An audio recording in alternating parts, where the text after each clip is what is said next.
2014년 12월 17일의 시작. 2016년 9월 마지막 선수 간만의 경기. 계속해서 탄생한 5명의 챔피언. 이제 더 이상의 회상은 없다. 그 마지막을 이어받아 다시 한번 영광할 시간이 다가왔다. 그 새로운 시작이 바로 지금 이 무대에서 진에어 스타크래프트 2 SSL 프리미어 2017 시즌 1 시작합니다.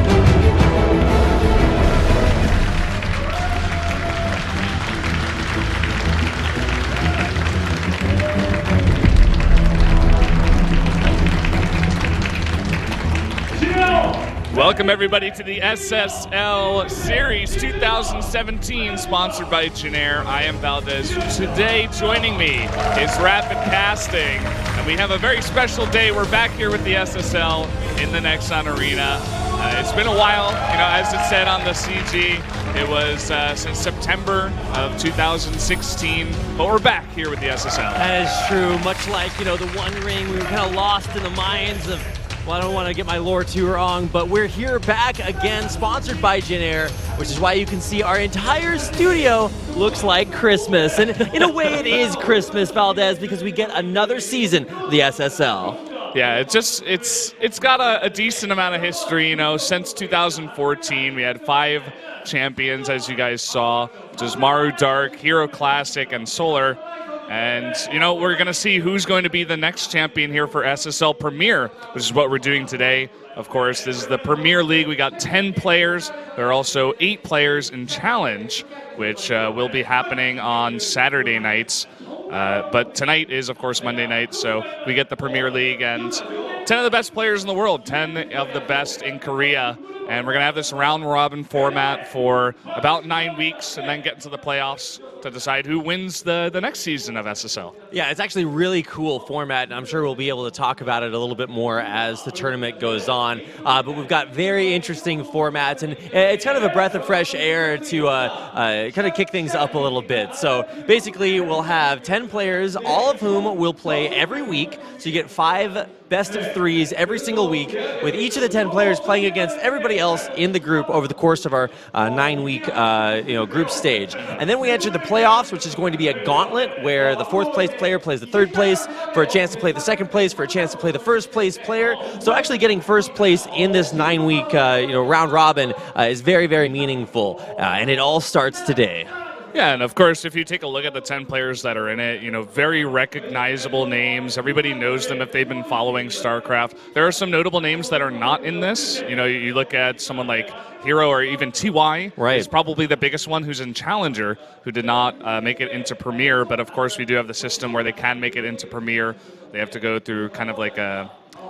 they called it something like the high road, or I forget exactly what the word they used was, but it's basically one of those things where like the top of Challenger faces the bottom of Premier. Right, essentially up and down matches. Yeah, pretty much. If you guys remember those, they were one of my favorite things, and looks like we are about ready to get this underway.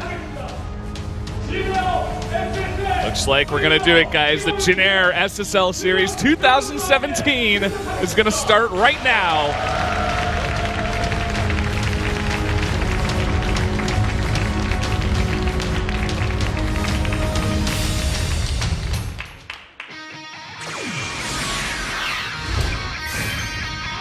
일 경기 SOS 김유진, 마루, 조성주.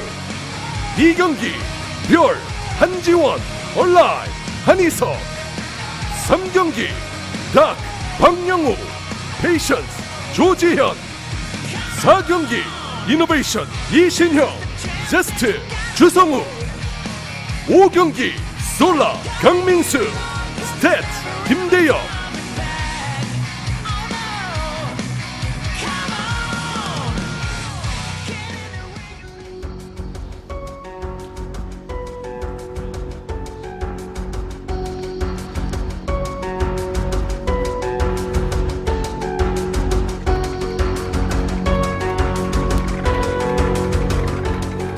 Welcome, everybody. We're back here on the desk to start off the first day of SSL Series 2017, the first day of SSL Premier. Of course, it is me, Valdez, joined by Rapid today. Indeed. I am going to be filling in for Wolf. If guys are wanting the spicy salmon combo back, then you'll have to wait just a little bit while we check out a summary of today's games and just the league overall. We already touched a little bit on this, but there is a ton of money on the line, a total of 62 million Korean won, and this is going to be divvied up in a couple different ways. There's the prize pool for the postseason that's after the Gauntlet playoffs, but we're actually giving away a lot of the money during the course of the regular season. So every single best of three has money on the line. Yeah, every single day that you play a best of three throughout the entire round robin stage. So if you take a 2-0, then you get something like $800, and the loser gets something like $200. If you take a 2-1, then it goes something like $700, $300. Right. So there's about $1,000 on the line for every single best of three, which is really cool because even if you do lose, you still get money. So it's a very sustainable way to get these players, through the 9-week season, which is of course very, very extended. Yeah, and the other thing about that we had on that thing, that little CG that we had, is that it's paid admission now, but all of the money from the tickets goes directly to the player. So that gets added on top of that. So the more people that we have coming down to the studio, the more money that the players make. I actually think that's the first sort of crowd-funded kind of idea that's ever been tried out in Korean esports before. So it's just a really cool incentive where fans can really not only just show their encouragement and support, but you can also just come down here and monetarily support the players with 100% of the entrance fee. So here's a look at the map pool for this tournament. Overgrowth, Whirlwind, Newkirk Precinct, Belshire Vestige, Frost, a map that I thought was frozen back in time, but it's come back. It's still here, man. Yeah, man. Daybreak and Abyssal Reef to round things out. Yeah, so pretty decent map pool, and we're actually going to jump straight into match number 1. It's going to be the matchup of the two Jin Air players, SOS and Maru. It's almost like we planned that. It's the Jin Air, SSL, Jin Air players to start things out. Major thinking emoji right there. Also makes sense because you want the two players that are on the same team to play against each other early on in the round robin, so there can be no shenanigans later on. Like if one player from the team needs one more win, maybe like give him a 2-1, something like that, so he can make it through. And the same thing happens at the end of our lineup tonight. We have Stats playing Solar, both players on Splice, and we'll get to that matchup. Our second one features Biol versus Alive. Yeah, we're going to be jumping into Overgrowth, Frost, and Whirlwind for that one. And Alive doing better. He's been pretty good. That's basically how I would describe him for most of Legacy of the Void. Just pretty good. No big results, but he's been around and he's still kicking.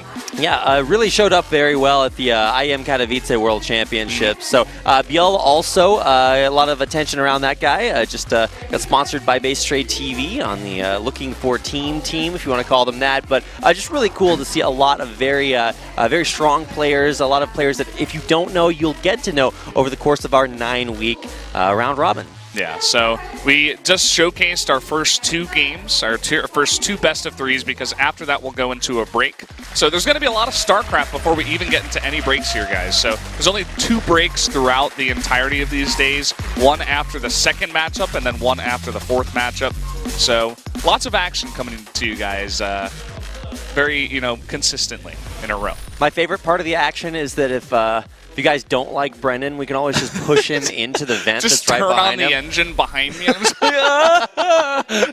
Oh, no. Like, these are unsafe working conditions, Valdez. They literally put a jet engine right behind us. I'm just glad it's off, or at least it's on low. You can see that it's not spinning that fast. Very slowly. Well, it actually spins faster the faster we cast, so at the end of the day... Well, I'm glad I'm casting with the faster caster. Hey, there you go, man. You're not going to last very long. They're going to speed that thing up. I'm screwed, man. This is all over. Jin Air had a plan coming into this one to take me out right from day one. I actually really like a lot of the set here. It's all like very, very bright green. Yeah. Reminds me of like we're casting inside a lime or something. Pretty much, yeah. Or inside of a Jin Air airplane, right? That's true. You were talking about the crowdfunding aspect, and it's kind of like this...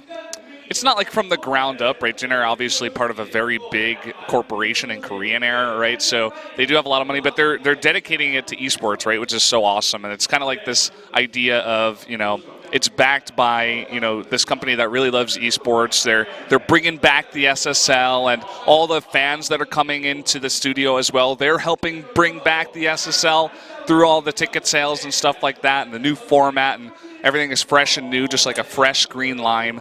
And I think that's I kind of like summed it up all there in that one picture. We're like the big pit inside the avocado. I don't know, but it is really cool. Jin Air, of course, the last remaining Korean StarCraft 2 team. They're just continuing to pump a bunch of money into esports. So if you guys are hashtag big fans of them, you can let them know on Twitter, as well as just supporting their players who are going to be starting things out here. SOS playing against Maru. I mean, if you guys have been following the other tournament, StarCraft 2 tournament here in Korea, GSL, then you know that SOS actually made it all the way to the round of 4, did very well, but unfortunately could not quite make it in there to the finals. And of course, finals of that event will be happening this weekend. But let's go ahead and get into our new beginnings here at the SSL. I think we're about ready to jump into our first match. Yeah, we're getting pretty close. I think the Korean commentators are also getting, you know, on the topic of, you know, the SSL is back. And it brings back so many great memories. You know, even the last finals that we had with Solar versus Dark, it was just like best of 7, went all the way to Game 7. It was super close. And it was really the first time that Solar really put his name up on the map, taking out, at the time, very superior opponent. And that's going to take us into our game here tonight. Starting off with this guy. This is going to be SOS, who is apparently the villain in Saw. With a lot of money. That is the $100,000 man. Indeed he is. He's picked up quite a few $100,000 prizes for first place. I think 3 of those specifically. And coming into today's matches, he is at 10 wins, 15 losses, which is maybe a little bit misleading because that has been stretched over a very long SSL career. Yeah, and that's only SSL, right? So we're only using SSL stats here. I'm not sure exactly why that is, but maybe to keep things on the theme of just SSL here for the SSL Premier League. And we're going to take a look at his opponent. It is Maru. That is true. I'm not sure if he's like tearing Jesus or what he's doing to that Marine, but either way, it's not a good time to be a Marine in Maru's army. His win rate in SSL is, of course, much better. Incredibly strong player, not only in this tournament, but got second place in WESG, which I think a lot of people are very impressed with. $100,000, man. Yep, another $100,000. Fly over to China and bop some foreign players and then lose to TY in the finals. Well, it was a very close series. And of course, if you're going to rate Terran players, you really just have to put Maru up there in the top 3 easily. But playing here against SOS, they both have very solid win rates against the opponent's race. But of course, it's not just about the race, it's about the player who's playing it. Yeah, these guys know each other so well. Guys, we're going to jump into our first game of SSL Premier League 2017. Let's get into it. SOS versus Maru. SOS 김유진, 마루 조성주.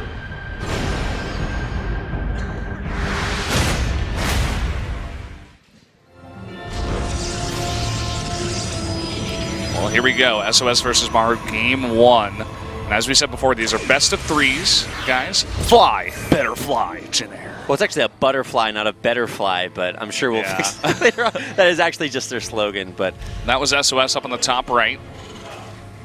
Down here in the blue on the bottom left is Maru.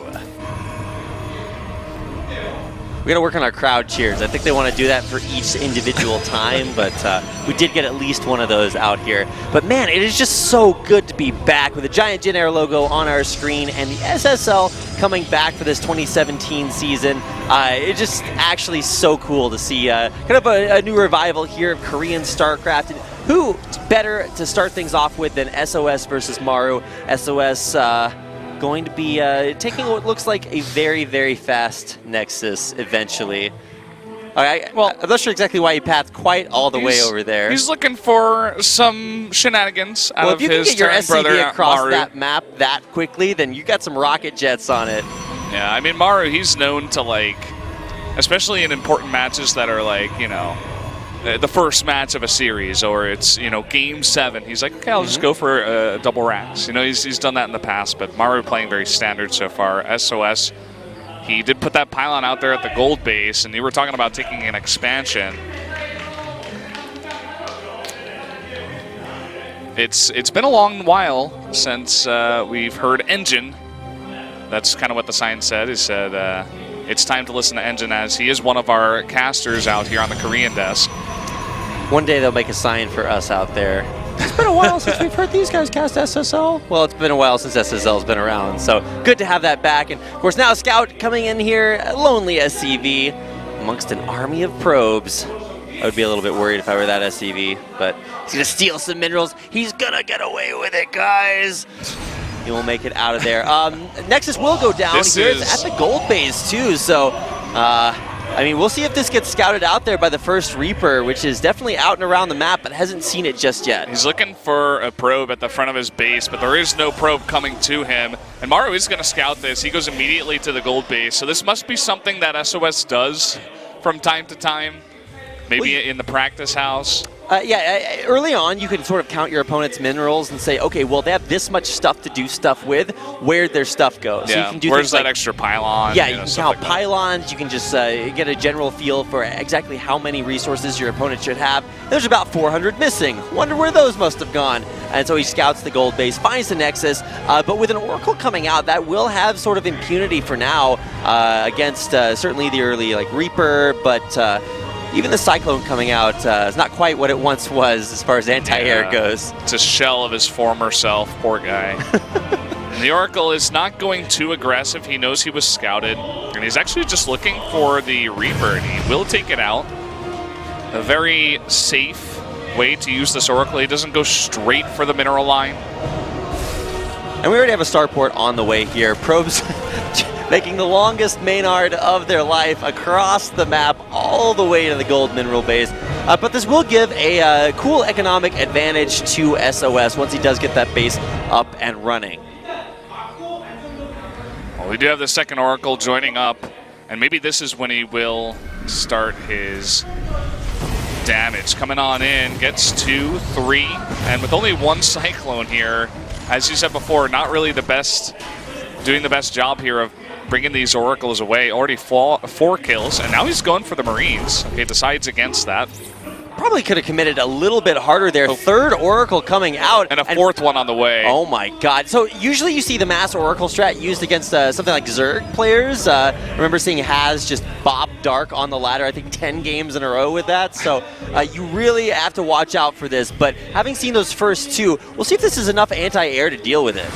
I think Haz also did this one time against Terran. I think it was in IM Shanghai. I'm not 100% sure. But anyway, Maru coming up with this push. 2 Cyclones going to take out that pylon pretty quickly. Oh, but he actually saves the pylon, shading forward on the chase. We'll see these shades most likely complete, and 4 Oracles with energy coming up from behind. All the Marines just dying instantly, and man, I think Maru was underestimating how many Oracles would be out on the map. Well, it turns out that none of SOS's army can actually target air units. So in that case, those will be probably some pretty sad Oracles. But there's actually a decent amount on the ground here. A couple of Zealots and 4 Adepts there as well, being joined by now Stalkers who will be able to defend these Oracles. That's really cool. He gets in that one last warp in. You can see that he's got some buildings on the right side, maybe a gateway going on there. He's going for the bust. The bunker completes and instantly dies as SOS continues pushing on in. And now there's not much else left on the ground here. And whatever does... Okay, this is actually a Nexus. That's a Manor Nexus. Oh my god. Unbelievable. Those are not Manor Mules. They're coming down there to try to mine, but something tells me they will not last very long, Valdez. I thought that looked a little bit big for a gateway. And yeah, that's actually a Nexus. SOS, well, trying to be flashy here in the first game. I mean, what a way to start off the new season of SSL. I mean, if he loses this, certainly that would be a little bit of a surprise because, I mean, at this point, he's just in such a dominant position. He's up over 10 workers. His army count is just in the sickest places. Oh, he's making Nexi everywhere. It's another Nexus. I mean, if you can't, you know, there's that saying, there's no place like home. Well, what if you just bring home with you? Yeah, I suppose so. It looks like he did cancel this Nexus over here, unfortunately. I wish he had kept it and made another Nexus. I mean, this would have been more epic. definitely that has style where you just build your base everywhere out across the map to try to defend it. Pylon Overcharge will defend those probes from at least all but one Viking, but here comes a push in, which should be almost impossible to stop. There's actually the siege tank on the high ground, which should push the majority of this army back, but it looks like SOS might just try to bust this and use the oracles on the high ground to take out the tank. Oracles zap down that tank, and that's going to be it for game one. SOS with a fiery starting build here, and there's just nothing left for Maru. Jesus, oh my God.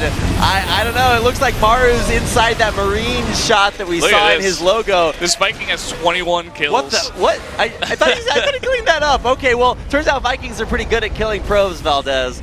Well, if you never kill it, I suppose it will eventually just kill everything.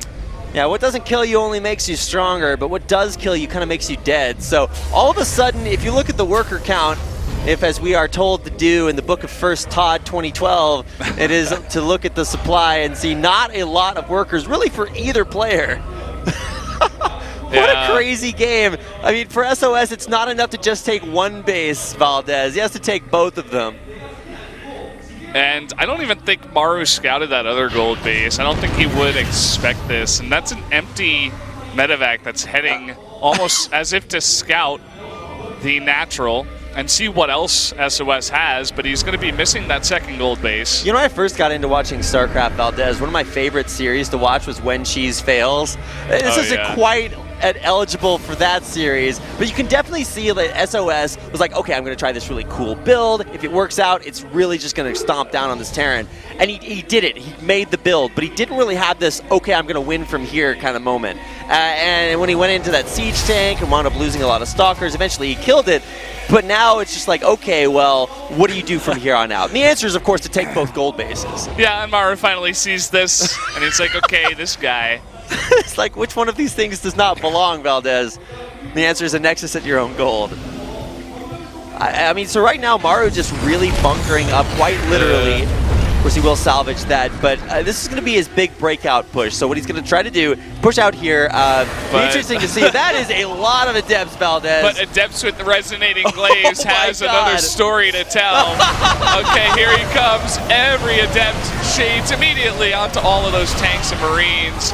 And now the Oracle's getting into the back line, zapping all the Marines. And this is the follow-up attack. GG! SOS takes game number one. And what a game one to take it is. Now, keep in mind, it's still a best-of-3 series. But we also have what's popping up on your screen right now is part of our new system here added to the SSL. This is a system of achievements for each one of the players. So this is the first win, I guess, achievement. Yeah. So you get this one for being the first player to win a game in SSL. And of course, we'll be revealing the super secret achievements as the games go on. Yeah, we're not going to reveal any of them to you. They had the different groups of achievements, right? There was different like missions and, you know, based on the players and, you know, win streaks, stuff like that. But in case you've ever been playing like a Steam game and you do like absolutely nothing special, but you still get an achievement for it, that's kind of what you're looking at here. They don't actually impact anything. It's just a cool little way to say, hey, these players have won these achievements over the course of the season as little emblems of their success. And maybe, you know, once we get to the playoffs or maybe halfway through the season, we'll say, hey, this player has the most achievement points. Let's see what he did, right? So yeah, it kind of tells the story along the way. And some of them are actually kind of cool, but once again, we're not gonna, the first win one is kind of, you know, just pretty basic. But every time one does pop up, we'll translate that for you guys just so you know what's going on. And I suppose we could make up some as we go, but not 100% sure. This is the you get casted by Valdez and Rapid achievement. It's like, everybody gets that achievement. Well, actually, only players that play today will get that achievement. Oh, but every player plays today, so it's like, well, I don't know if that's really much of an achievement. I guess everybody gets that achievement today. There's that one player that just always wanted to be casted by us. Who's going to get the casted by Wolf and Rapid achievement? That's the thing. Well, that's actually probably never going to happen. Once you have to show up sick someday. Well, once you get sucked into that turbine, we're going to have to bring Wolf in here. And yeah, he's going to be flying over. That's very true. He'll be landing tomorrow. Definitely flying Jin Air over back to Korea. Of course, yeah. No other airlines exist while this tournament's going on. Certainly not. All right, game number 2 coming up, and you can probably promise yourself that we're not going to see a game quite like game number 1. So what's in store, we'll find out in game number 2. SOS 김유진, 마루 조성주,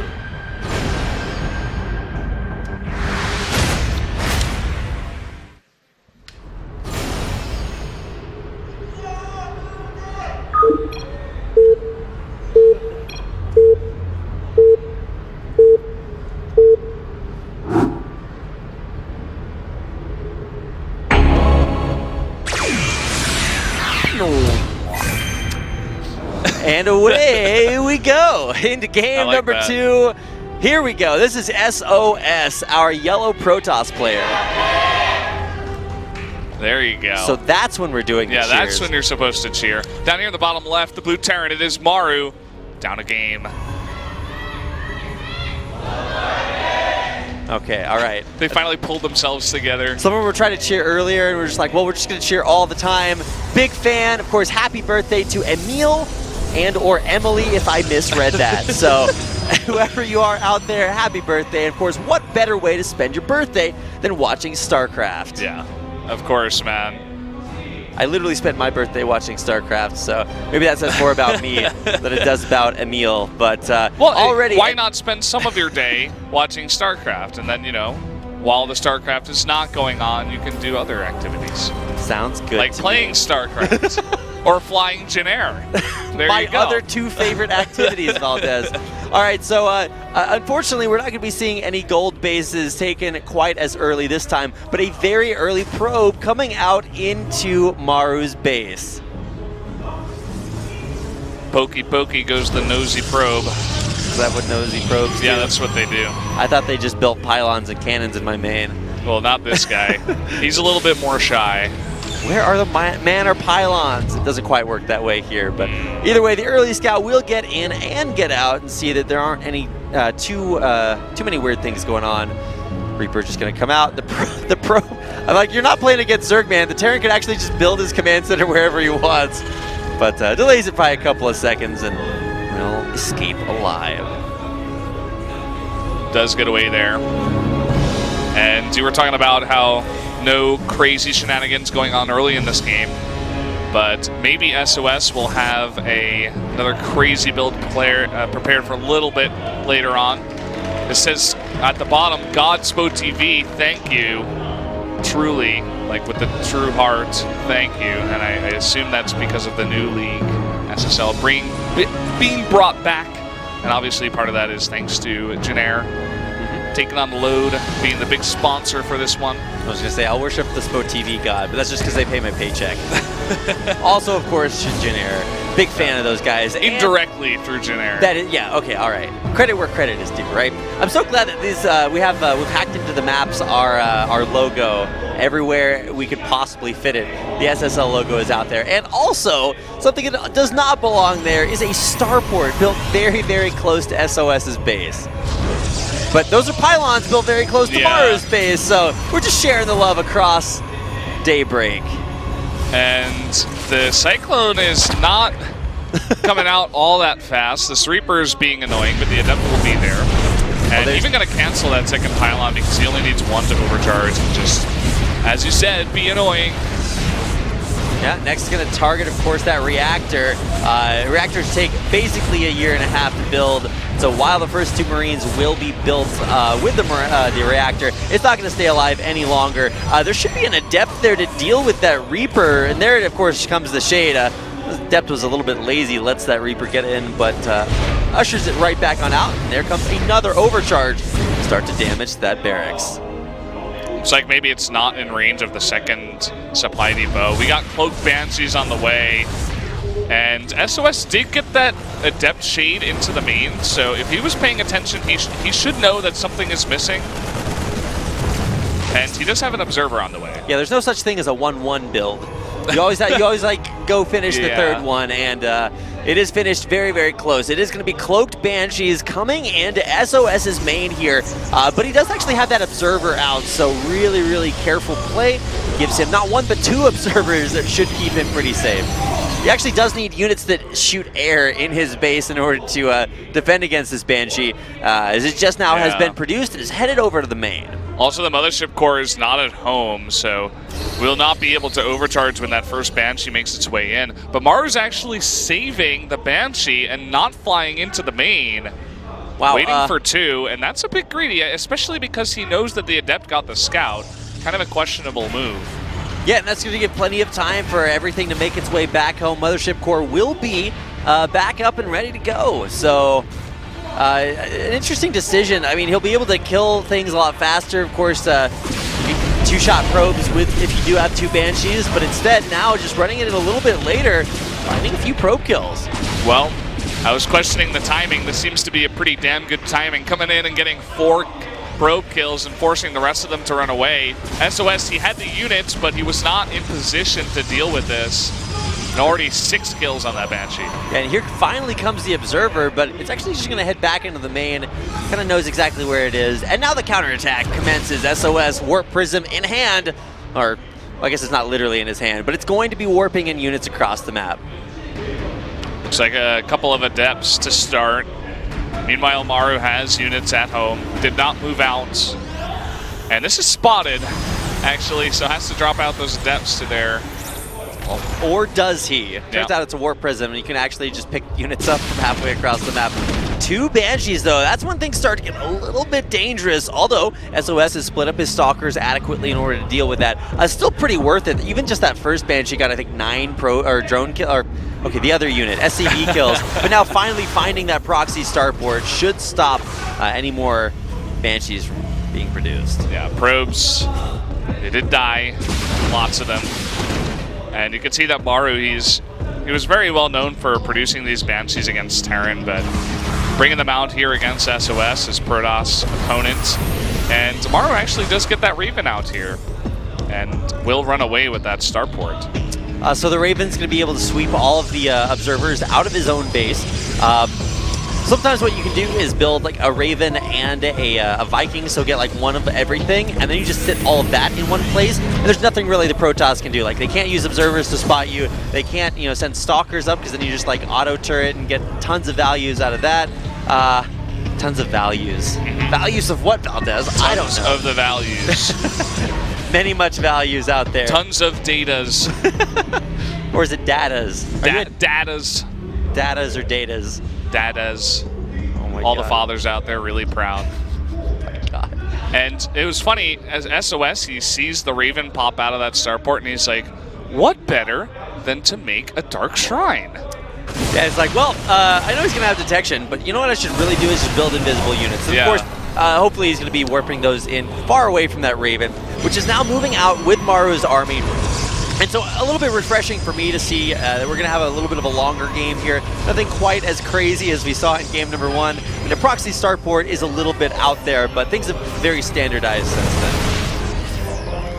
Moving out on the map, this is a decently scary army that SOS is trying to avoid right now with the blank. You can see he's just going around it, not even trying to fight that army here.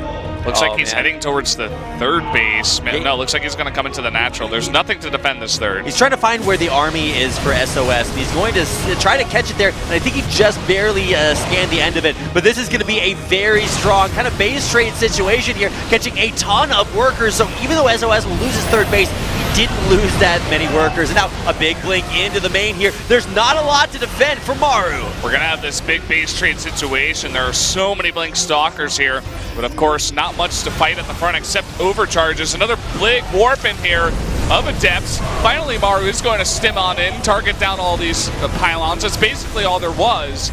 And this is going to become a very funky game. Well, as I say that, maybe Maru can somewhat hold here. It's kind of a half hold. Starting to produce Widow Mines there just to make his base as impenetrable as possible. But in the meantime, SOS is going to go ahead and GG. He's going to lose his army and can't stabilize. Maru takes game 2. Suppose that was a full hold in the end. And Maru gets his first win in the SSL. I'm guessing that was actually the same achievement. Yeah. It's just like for the player's first win, they get 10 achievement points. Come on, get on the same like a page here, participation Rapid. award to me. It's just like, you did a thing. Well, you're saying that now, but one player's going to go like 0-9 in series, and you're going to be like, yikes. That guy couldn't even get the 1 win achievement. That would Poor actually guy. be pretty bad. But I think every player in Premier this season absolutely top of their game, so it would be very kind of unthinkable to see that happen. Either way, first win is first win, but it's not enough to win the series. This is a best of 3, so we'll get a chance to see one final game. Find out which player advances. Yeah. So now that it's 1-1, at least the losing player will win $300 instead of just $200. So, as we said before, each best of 3, there's $1,000 on the line. So the winning player, if it's a 2-0, will get $800, and the losing player gets the rest, which is $200. If it's a 2-1, then they get $700, the winner, and the loser gets $300. So, I just really think it's so cool to have not just one new format or 2 Valdez, or 3. We've got like 10 different things that are different about this season of SSL as opposed to literally any other StarCraft tournament. Yeah, I mean, you know what I think it is? It's just like this new sponsor coming in and a bit more freedom over here, and it's like it's not really connected to anything this tournament. It's kind of its own thing, so it's like, let's just try like a billion different things and see what sticks. Let's see what's cool. You know, I'm trying to remember. I think there was either like an IEM or another StarCraft tournament that was winner take all, like the entire IEM. prize pool. Yeah, it was IEM. And I just remember thinking about that and like, okay, well, yes, that is like super epic, but then nobody else gets any money. So this is kind of the opposite of that on the other end of the spectrum. Pretty where much. We're actually just giving away money to literally every player every single day. Even if you lose every day, you just come to the studio and get spanked like 0-2, and you like you pass go and collect $200. Like I assume there will be one player that goes like maybe 2-7 in series. You know, I don't wish that on anyone, but someone has to lose, right? It's like, who do you hate out there? But yeah, even if you do lose a lot, you're still getting at least a little bit of money, and that is, of course, kind of like a stipend to the players to sort of help them along their journey through this 9-week tournament. And of course, for challenge players, kind of the same thing going on there. We're just giving away. Not giving away money, but of course you have to earn the money. We're just giving it away to everyone who comes to the studio. We're literally giving away money. Yeah.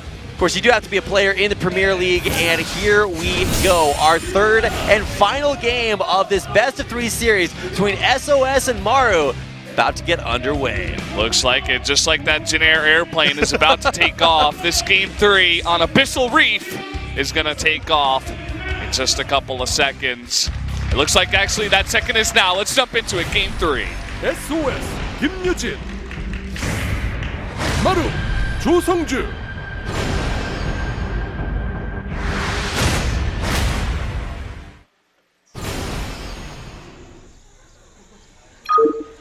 No cheers, everybody. We have to hold our cheers until we introduce the players. You can hear the crowd laughing about that because we're trying to get things coordinated. We're laughing about the chat, too. Either way, up in the top left.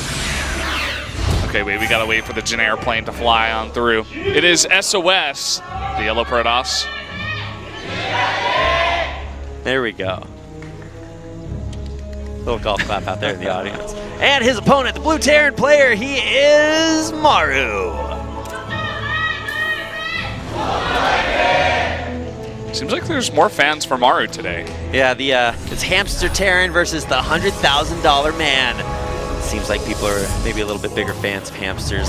Pretty big fan of hamsters myself. They're pretty cute. You Watched know, my fair share of Hamtaro back in the day. If you want to root for the underdog when it comes to mascots, right? Are you the $100 businessman in the suit, like the evil overlord, or are you that cute little hamster that's just trying to get by? Well, apparently Sue is like the really evil overlord because he has like the Saw mask as his mascot. SOS? SOS, yeah.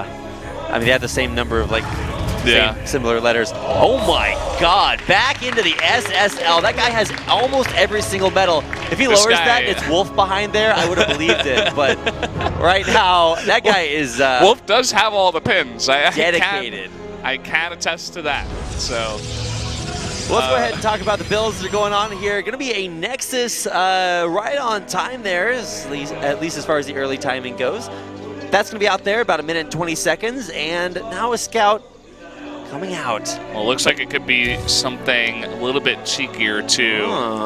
We did have the gas first, so banking up that gas. We'll see if he wants to go for something really cheeky on the side and make like a factory over here or something. Yeah, Let's see.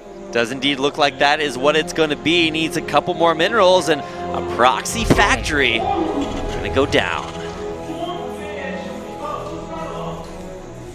It's very interesting for the SSL. In earlier seasons, we had other Korean casters, but actually Daehyun, who used to be one of the analysts, like the in-between guy, because Kanata was like the full-on analyst, Daehyun was like the middle, you know, some hype, some analyzing, and then there was the middle guy who was just all hype. Now Daehyun is in the middle, and he's the big hype guy, and Kanata is still here, and then of course Engine is the in-between guy. Here comes in the first Reaper. Probe's coming down there as well. I'm not sure they want to deal with that Reaper, but he's going to get ushered out by the first Adept. Robo on the way, but see how this proxy factory works out. Leading the Adept, of course, as far away from the factory as possible to give time for that Cyclone to be produced.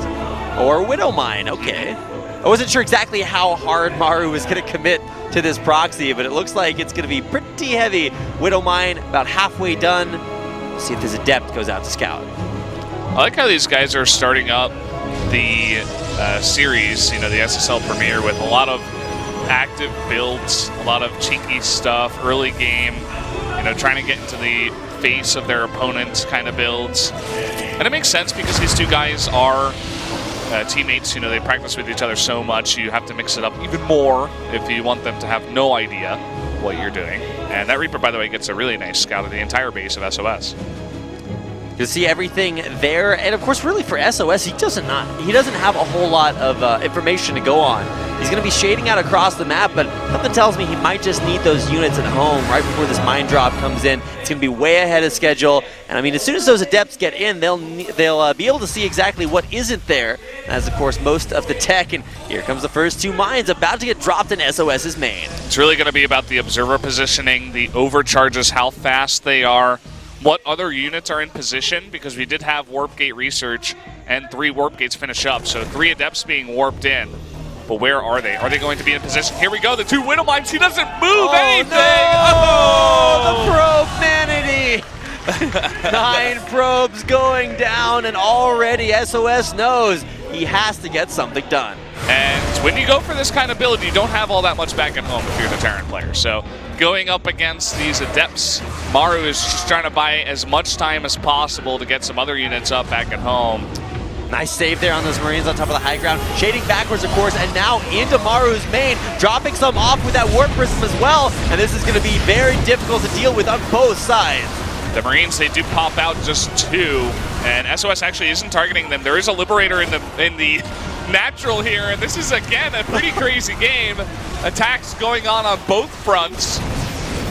I don't know, it looks like there's a lot of tech here to deal with Siege Tank and Liberator with nothing to retaliate. SOS going to try to save as many Adepts as he can, and he will be able to warp units across the map. But what a crazy way to start off SSL. This is such a weird game. The Adepts being microed in the main with the Warp Prism. SOS trying to decide, do I warp in more Adepts here or do I warp in stuff at home? I think he's done enough damage, but look at his base too. He's not getting much done here. He's not really mining in the main. Everything's getting unpowered. Yeah, nothing really is powered. The probes fighting back. Pick it up. An army of probiasi. Probes. Probicide. They are all there fighting back to defend their homeland. This is their tank's pretty low. It's not being okay. It's picked up right at the last second. Maru did that twice. Really nice micro. Now there's a Cyclone to help out. I don't think there's any way probes are going to be able to deal with this. There's just such a strong army. No pylons going to be able to get built. SOS GG's and gives Maru the 2-1 victory. So, I mean, he just had everything unpowered for so long and he wasn't mining, whereas Maru, once again, in 2 games in a row, he's able to hold on and really just choke out his opponent on the other side of the map. Well, there's a song that tells you to hold on when you feel like letting go, and he definitely did that. I would have let go after that first game, man. If you get like oracled like that, I mean, there's only so many ways that you can sort of regather your mind and come back from that. And Maru was able to. Yeah, that's the official term we have here in Korea. Grab your mental. That's what happens. Once my mental, game 1, you got to grab your mental. Bring it back in, rein it in, say, okay, mental, we're going to go into game 2. It's going to be okay. Once I have that mental boom, it's really hard to grab it all back up and put it back together again. I have Humpty Dumpty mental, Brendan. The mental boom.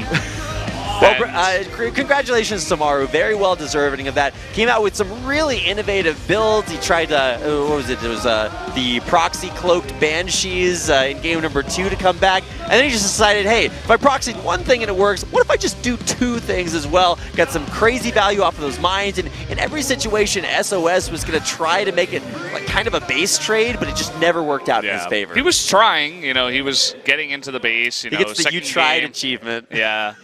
It's like, you tried. I wonder if there is like a cheese achievement. What if you win like 2-0 with 2 cheeses? They're like, cheddar cheese, here you go, like for the cheesiest player. I don't know. That would be a cool achievement. I'm sure they've got some stuff in there. We didn't actually get to see all the stuff. I think that's us up on the big stage. Oh my God, isn't it? They're showing the turbine. They're like, look at how dangerous this is. How do you advertise We're so that? It's edgy. like we put our casters in front of literal jet engines. I mean, Jin Air, of course, is a child company of Korean Air. And if you guys have been watching StarCraft for a very long time, back in the Brood War days, you guys remember the Korean Air OSL. That was so cool because the finals were held in an actual airplane hangar with a Korean Air jet right behind it. Well, this is like the next best thing. We've got our Jin Air jet behind us. Yeah. You guys will have to tune in every single broadcast to find out which one of us gets sucked into the engine in the end. That's what happens at the end of the broadcast. I'm like, all right, see you guys later. Well, that's what happens to the players that lose at the end of the season. We just throw them in the we engine. chop them up. We turn on the engines. That's SSL, when the real fun begins. deadliest StarCraft tournament alive. But I love how they actually zoomed in onto that, into like, the Korean broadcast. They're like, hey, take a look at our jet engine. We are so cool. Wow. Very proud of that. So I don't think we're going to have a break here, No Brendan. breaks. We're going to go right into our second Only best action. of 3 series. That's right. Non-stop action. 25 hours later, it's like, no, really, non-stop action. It never ends. Well, that's why we only have one broadcast day of premiere per week.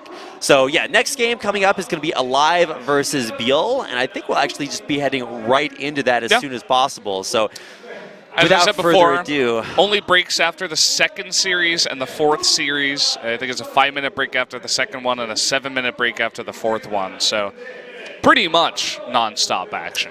I love how Pretty you know it much. like down to the minutes of the breaks. Yeah, I was like, okay, we need to know this. Like, well, either way, the next games coming up will be Biel versus Alive. It's going to be really cool to see Biel back in action.